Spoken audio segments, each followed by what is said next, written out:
To fix the blinking yellow light on your Spectrum modem, several potential causes need to be considered.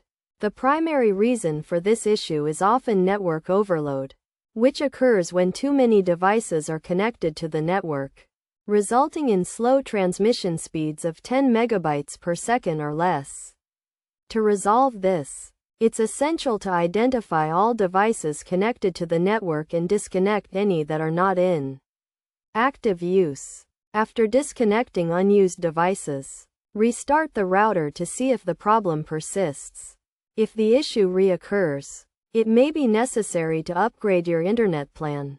Another possible cause is loose connections, which can lead to transmission issues, particularly with Ethernet and coaxial cables.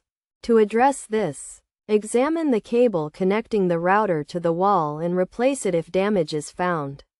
Additionally, check that all cables, including coaxial and Ethernet cables, are firmly plugged into the router and devices. A third potential cause is outdated firmware, which can be resolved by accessing the router's admin settings through a browser, checking for firmware updates, and installing them if available. After updating the firmware, restart the router to complete the process.